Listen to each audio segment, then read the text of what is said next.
be familiar with what an organizer really does. How much is this, if any? Is there kind of a blueprint, like you come into a community and you do certain things, and how much of it is every community has a new kind of, you're kind of off script and need to figure it out as you go? We have a process that's similar, and it's a process that's just based on 75 years of what's worked and what hasn't worked.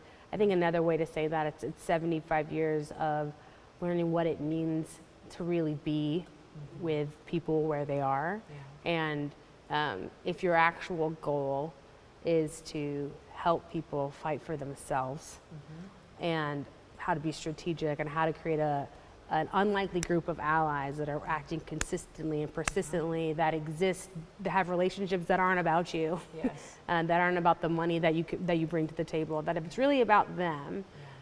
So if that's really your goal, how do you go into a community and listen effectively? You're constantly looking for, is there a spark in this person despite everything that's happened that is telling them that they can't give up, right? So much of our life we are told how we are supposed to act and supposed to be. And when you don't see anything different, how are you supposed to do different? So sometimes my job is to say, all right, none of these kids over here in the school have seen anybody do anything different than fall into these traps. Right. And so they're looking at their life grimly. Right. Can I show them something else? Yeah.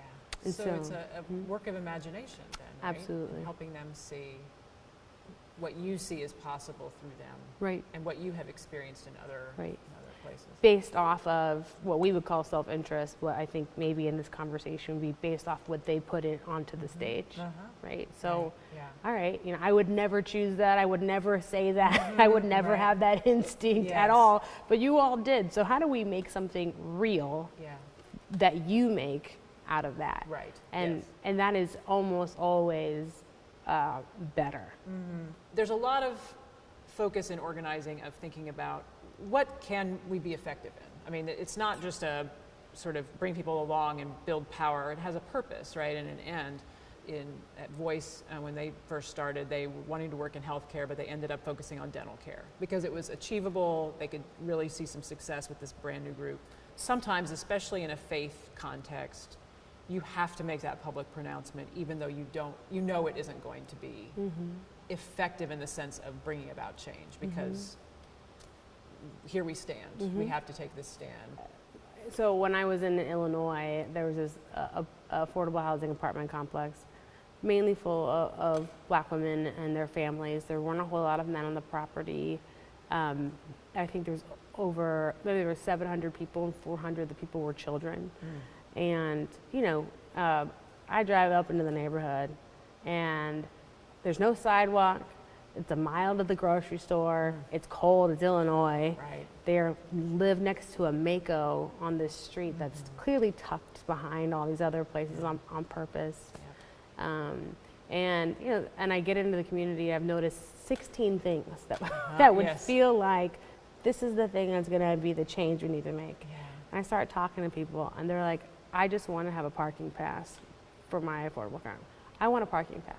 I want a parking pass, I want a parking pass, I want a parking pass. What is this parking pass? And it turns out that management, had hired a company related to, that was towing people's cars, and towing their guests, which meant that they didn't feel like they could invite family over. They didn't feel, and they couldn't afford if their car got impounded. So it was a simple thing of, I want to be able, I moved here to have a better life, but I feel like now I'm sad and depressed and disconnected from all the people that matter to me. So I thought we were going to build a sidewalk. I thought we were going to demand a grocery store. And we had to start with getting everybody a parking pass for their loved ones to be able to come over. Right. Well, and that took the attentiveness and vision for you to hear that message and not come in with your own.